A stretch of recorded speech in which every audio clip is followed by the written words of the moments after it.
el libro del Apocalipsis. Es un placer para mí poder estar con ustedes durante todo el trimestre de enero a marzo para estudiar el libro del Apocalipsis. Durante esos 3 meses, la Iglesia Adventista estará estudiando ese último libro de la Biblia en todo el mundo. Mi nombre es Alberto Treyer y obtuve mi doctorado en teología en la Universidad de Estrasburgo, Francia. Y enseñé en el seminario de teología adventista que tiene nuestra iglesia en ese país. Y luego en Puerto Rico, donde fui también director del teológico de la Universidad Adventista de las Antillas. También enseñé teología en otras universidades en Latinoamérica y en Estados Unidos, donde también servía la iglesia como pastor. De manera que soy trilingüe y puedo predicar en francés, en español y en inglés. ¿Por qué me siento llamado a comentar las lecciones de la escuela sabática sobre el Apocalipsis? Porque mi tesis doctoral se basó en el santuario del antiguo Israel, en especial sobre el día de la expiación. Y los libros de Daniel y Apocalipsis están enmarcados en el ritual antiguo del santuario. De manera que no se puede entender bien esos libros apocalípticos si no se entiende bien la proyección del culto hebreo. Eso me ha llevado a escribir muchos libros sobre estos temas y también muchos artículos que se pueden ver en mi página de internet, Adventist Distinctive Messages, en español, en francés y en castellano.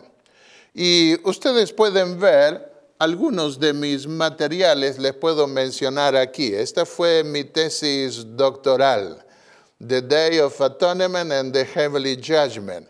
Fue en francés primero, la traduje al español y también al inglés. Y hay varios otros libros más que a la vez de las lecciones podré mostrárselos. Por ejemplo, 4 seminarios tengo sobre el santuario con preguntas y respuestas. Las promesas gloriosas del santuario. Luego está los cumplimientos gloriosos del santuario, con historias e ilustraciones en los seminarios. El tercer seminario es las expectaciones apocalípticas del santuario y el cuarto seminario es los tiempos apocalípticos del santuario con confirmación bíblica, histórica y astronómica. De manera que esa ha sido mi pasión por muchos años y me siento feliz de poder compartir estos temas con ustedes, ahora en especial en relación con el santuario en el Apocalipsis. Para entender el libro del Apocalipsis tenemos que comenzar ubicándonos en la época en que fue escrito. El apóstol Juan fue el más joven de los discípulos de Jesús. Era sin duda adolescente aún, porque él mismo describe que puso su cabeza sobre el pecho de Jesús en la Santa Cena. Lo leemos en Juan, el Evangelio de San Juan, el capítulo 13 y el versículo 23. Y en el capítulo 21 y el versículo 20, él se considera a sí mismo como el discípulo a quien Jesús amaba. Por eso fue el discípulo que más habló del amor de Dios en sus cartas y que se destacan también en su evangelio. Para cuando Juan recibió la revelación final de la Biblia al concluir el primer siglo, todos los demás apóstoles habían muerto. Y él tenía por lo menos unos 75 a 80 años. La iglesia estaba padeciendo una persecución feroz del imperio romano pagano. Bien podía Juan preguntarse en qué iría a parar la iglesia cristiana, cómo y cuándo iría a triunfar. Él mismo estaba desterrado en una isla rocosa a donde enviaban los criminales por causa de la palabra de Dios y del testimonio de Jesús que predicaba. Jesús se le revela entonces como el testigo fiel y como el soberano de los reyes de la tierra, como alguien que está por encima de todo principado terrenal, inclusive por encima del emperador más poderoso de la tierra.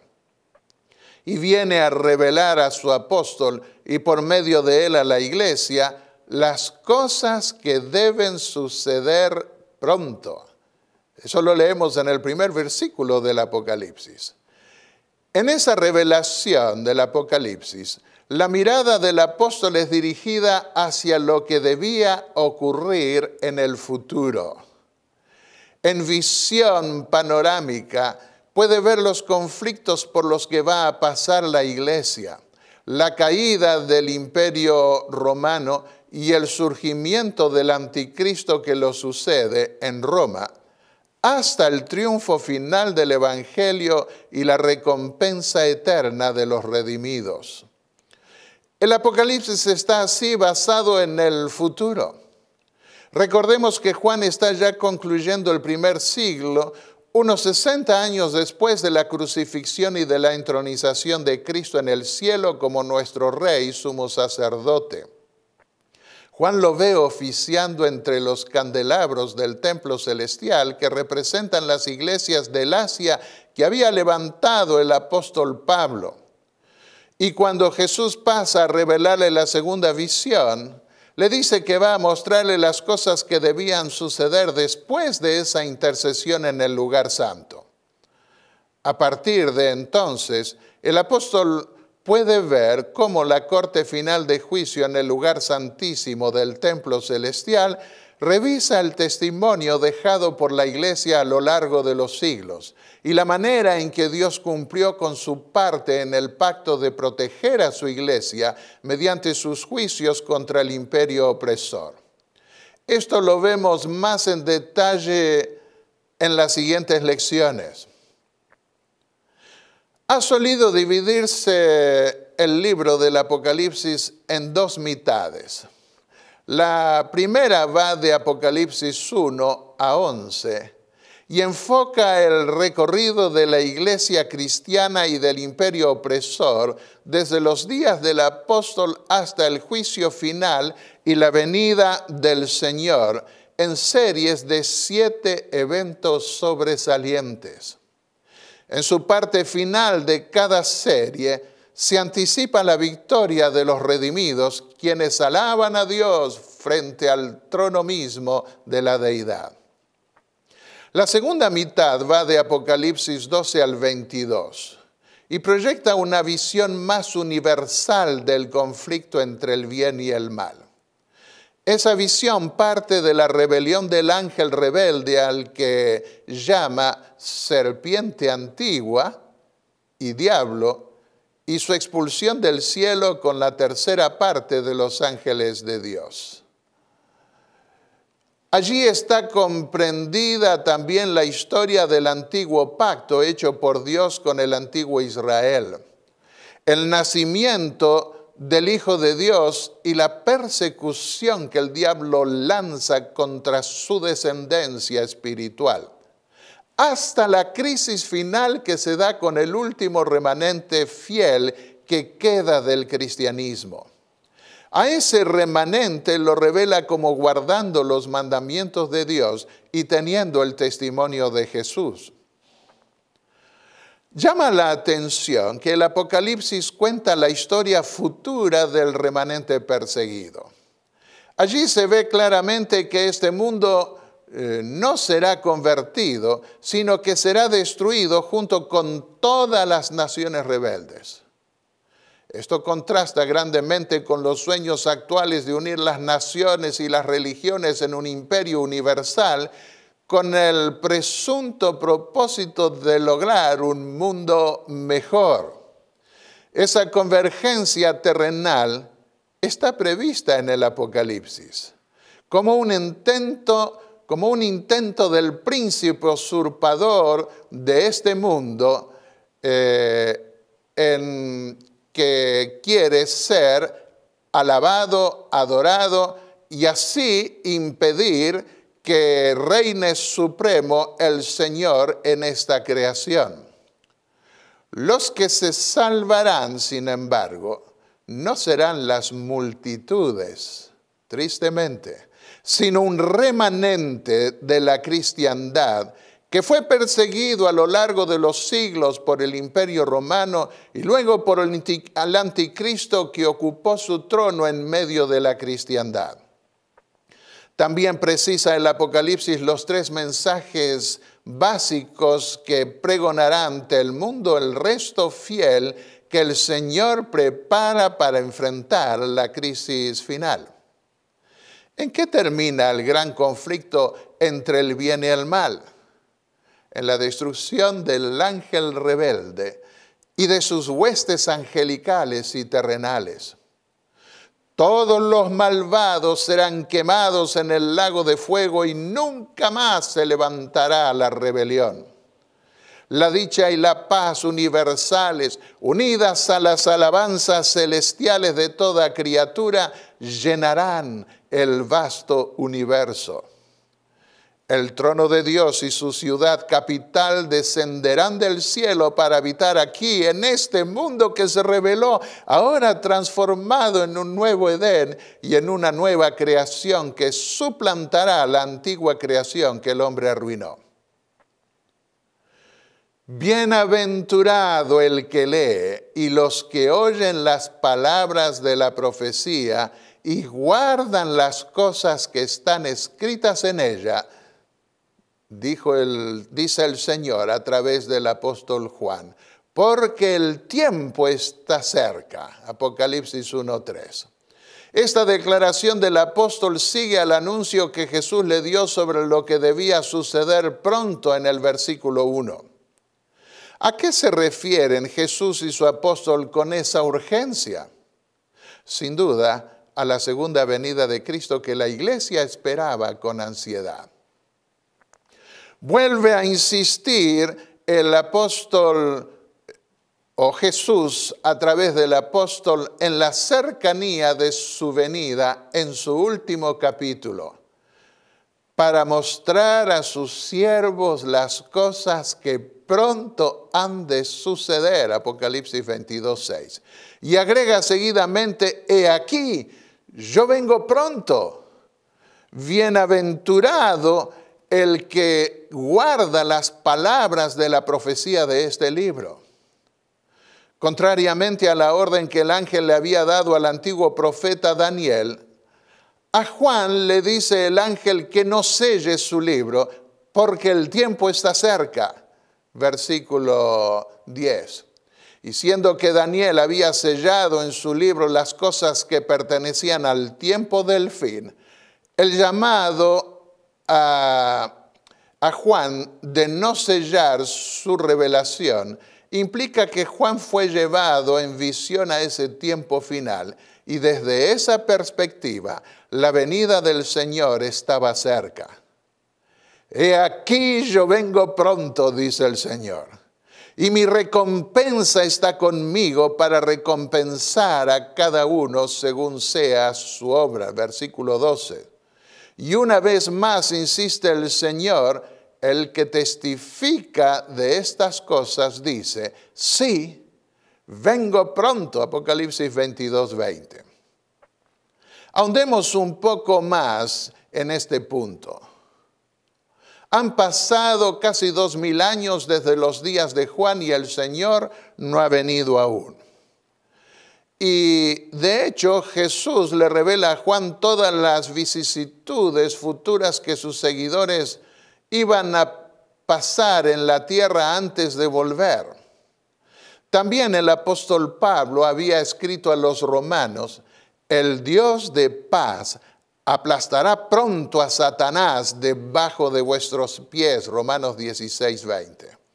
Y hasta creyó que iba a estar, el apóstol, que iba a estar vivo para la venida del Señor, como lo vemos en 1 Tesalonicenses 4, 17, cuando dice, nosotros los que vivimos seremos arrebatados para recibir al Señor en el aire. Pero al estudiar las profecías de Daniel y recibir mayores revelaciones de Jesús, advirtió en una segunda epístola que habría una demora que iba a estar marcada por la venida del anticristo. Sin embargo, en el Apocalipsis el apóstol no está dando su impresión sobre la cercanía de la venida del Señor, sino que es Jesús mismo quien le anuncia que viene pronto. ¿Cómo podemos entender esto? Una respuesta simple es que todos los cristianos de todos los siglos debían acercarse por fe a los acontecimientos o eventos finales que culminarían con el juicio de Dios y el regreso de Jesús a la tierra. Esto lo vemos claramente en la epístola a los Hebreos en el capítulo 12, en los versículos 22 al 24. Allí el apóstol dice, os habéis acercado al monte de Sión y a la ciudad del Dios vivo, la Jerusalén celestial, y a una compañía innumerable de ángeles, y a Dios, el juez de todos, y a Jesús, el mediador del nuevo pacto. Siendo que desde la muerte hasta la venida del Señor todos duermen, según dice la Biblia, y la vida terrenal es corta, como lo atestiguó antiguamente Job en el capítulo 14 y el versículo 1. El tiempo para todo ser humano es corto también. Y así debían sentirlo las iglesias a las que Jesús les escribió su último mensaje apocalíptico. Por otro lado, Juan fue llevado a contemplar la escena del fin, y desde esa perspectiva el tiempo de su venida estaba cercano. En el mensaje que refiere de Jesús a las iglesias, pone delante de ellas constantemente el juicio que pasará a revelarle a partir de la visión del trono con la corte final de juicio, la que a su vez va a investir al Cordero como Rey de los redimidos, que reinarán con él para siempre. Y en el último capítulo del Apocalipsis, que se aplica más definidamente a la última generación, la venida del Señor se presenta como inminente. Delante de todas las iglesias, Jesús pone su venida universal de principio a fin. He aquí que vienen con las nubes, dice el Señor ya en el primer capítulo, y todo ojo lo verá. Y los que lo traspasaron, y todos los linajes de la tierra harán lamentación a causa de él. Amén. Lo que importaba, mientras tanto, al apóstol y a todos los cristianos de su época, es lo mismo que aún es lo más importante para nosotros hoy también. Y es que Jesús continúa amándonos como cuando dio su vida por nosotros.